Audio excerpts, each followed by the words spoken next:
Journal entries ever confused you? Maybe you understand what happened in a transaction, but you're not sure which account should be debited or credited. In this video, I'm going to walk you through 8 common journal entries step by step and explain the reasoning behind each one. Let's get started. Okay, in this journal entry, we're going to cover the business received a customer deposit, but they to perform the work. So in other words, a customer pays a $3,000 deposit for the business to perform the work, but the business hasn't performed the work yet. Okay, so let's cover how you handle this situation. Okay, so first thing we're going to enter, of course, is the date, 5/31/26. And the first account we're going to use is the checking account. That's an asset, right? And we're going to customer deposit, right? And then so we're going to put the 3,000 on the debit side because putting it into the checking account, the asset is going up. It's putting money into the checking account, so it's going to go up. So it's a debit. All right. And then the second account we're going to use is unearned revenue, right? Customer deposit. And then we'll put the $3,000 in customer um, unearned revenue, right? So it's going to be unearned revenue, so it's going to be a credit. All right, and then you'll notice that the debits and the credits balance out, and that's how you do this transaction. So, in other words, the business hasn't earned the money yet, they just received the deposit, so they're putting in it unearned revenue. All right, let's go to the next example. Okay. In this example, we're going to cover business has earned previously unearned revenue. In other words, a customer has paid a $2,000 deposit, and the business has now just completed the work. So they earned it. Okay? So let's go over this journal entry. So the date, 5/31/26. The accounts we're going to use is the first one is unearned revenue, right? And the description is earned revenue. All right.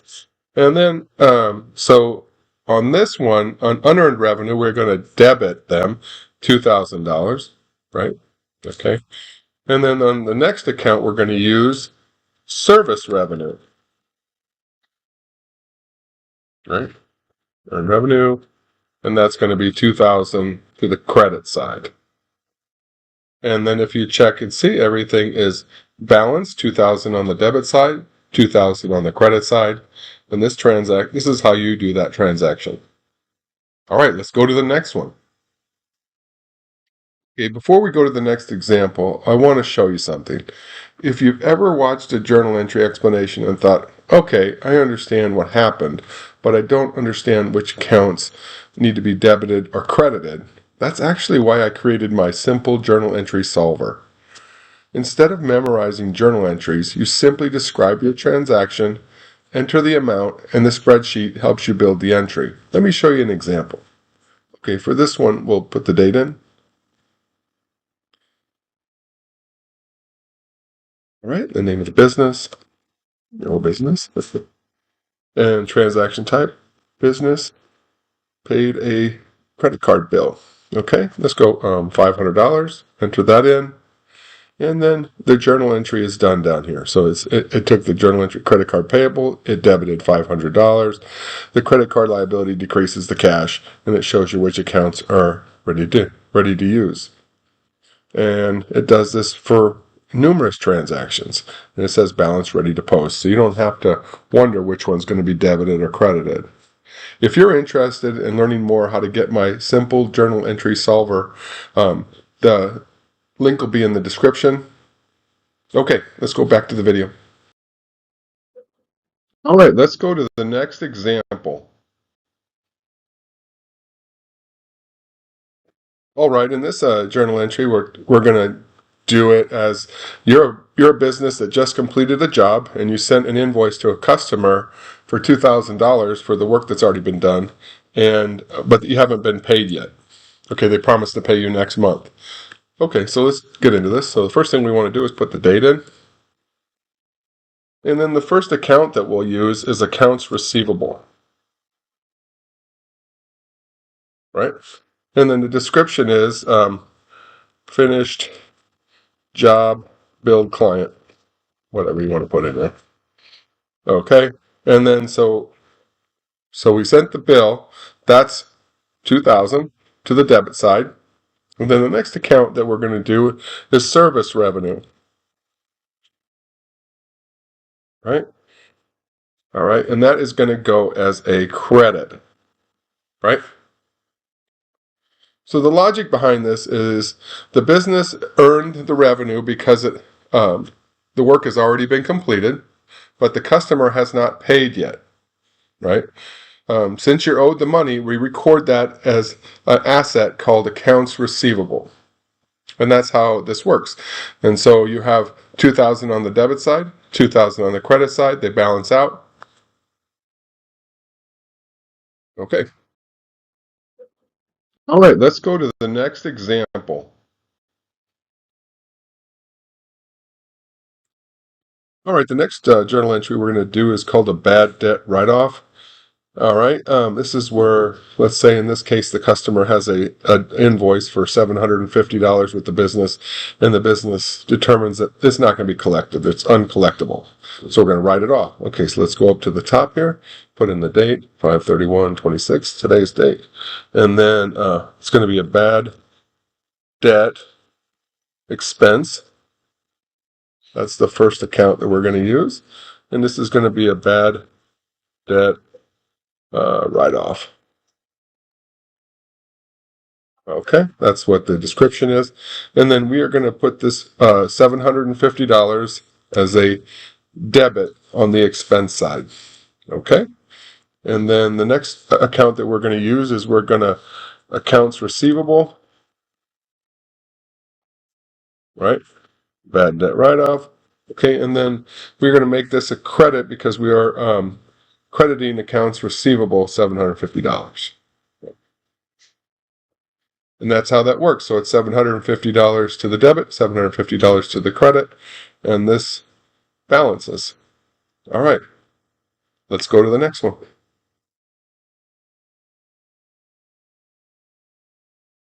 Okay, in this journal entry, we're going to cover what happens in this journal entry when, let's say, the business gets approved for a $20,000 bank loan. The bank is automatically going to deposit the money into the checking account, so let's talk about what happens in this journal entry. First thing we want to do is put the date in, 6/6/26, and then first account we'll use is the checking account, right? And then what's happening, the description is receive loan proceeds, right? And since we're putting money into the checking account, we'll put it as a debit. So 20,000 goes as a debit.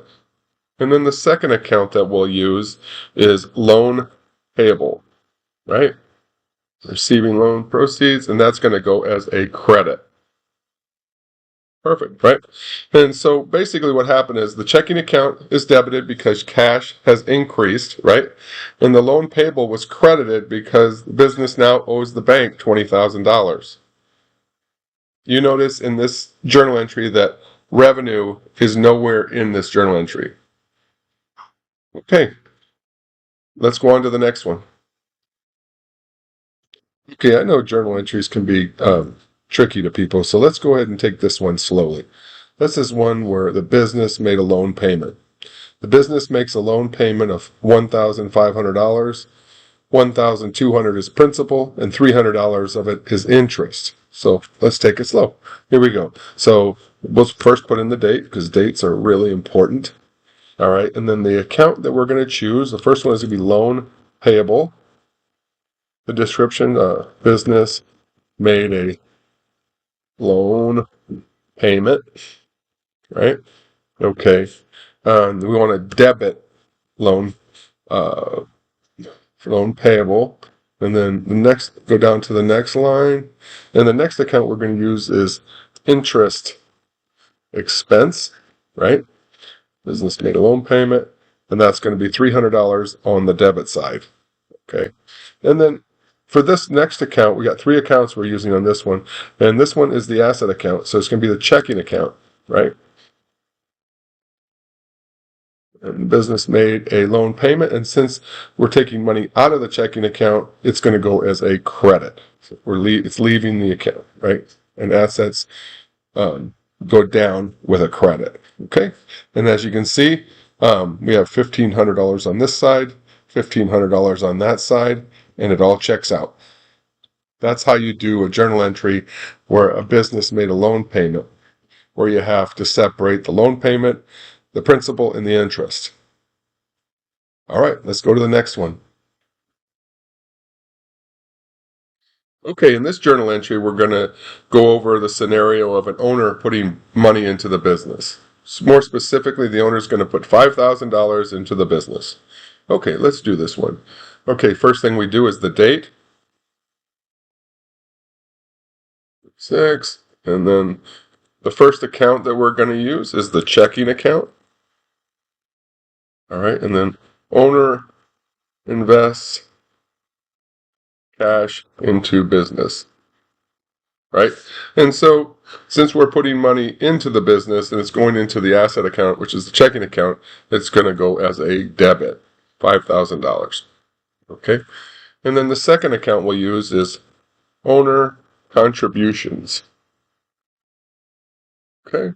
Owner invests cash, and that is going to go as a credit.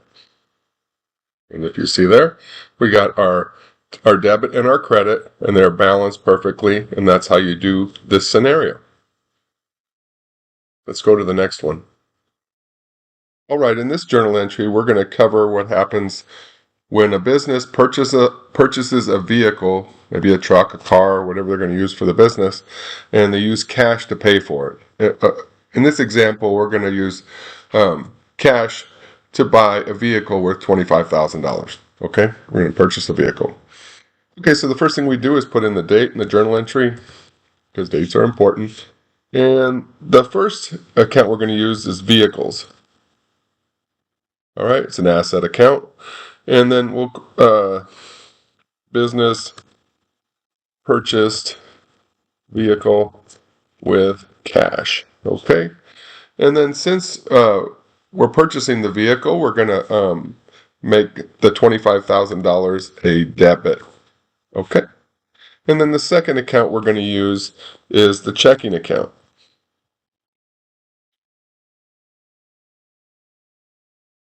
All right, business purchased vehicle with cash, and then since the checking account is going down, we're going to credit the $25,000 on that side. And you'll see that the balances check out. There's $25,000 to the debit, $25,000 to the credit. A common mistake that business owners make and people make is that they think that every time the money leaves the checking account, it must be an expense. Well, in this case, we're just basically exchanging one asset for another. So they're taking the $25,000 out of the checking account, which is an asset, and that's going down, but we are getting $25,000 worth of vehicle, which is an asset, and that was on the debit side. Okay. Okay, now we've covered customer deposits, accounts receivable, bad debts, loans, owner investments, and vehicle purchases. If you noticed a pattern, it's that most people understand what happened in the transaction. The difficult part is determining the proper debit and credit of accounts. That's the reason I created the simple journal entry solver. It helps students, bookkeepers, and business owners build journal entries without having to memorize hundreds of accounting scenarios. If you'd like to learn more, I've included a link in the description. Okay, before we leave today, I wanted to cover one other thing. This is my journal entry solver. It's an Excel workbook that I created just for journal entries, and it's simple to use. Let me show you how we use it. Okay, first thing you want to do, let's give the example of the business making a loan payment. $1,200 is principal, $300 is interest. So let's go over that scenario here in this simple journal entry solver. Okay, first thing we put is the date, 6/2/26. Right? Name of my business is Lang Bookkeeping, LLC. All right. And then the transaction type is business made a loan payment, right? Okay, so let's go $1,500 like in the previous example. Business made a loan payment. All right. Then if you go down here to principal amount, you can put the principal amount, $1,200, and then $300 in interest. And then if you'll see below here, the generated journal entry is right here. It's already debited and credited. It's already added all three lines that go into the journal entry without you having to think about what accounts to debit and what accounts to credit. And it says balanced, ready to post.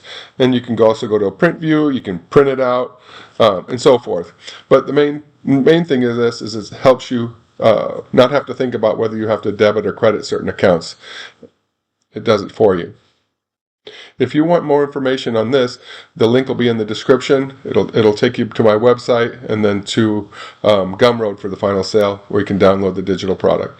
Thanks for watching. Appreciate you.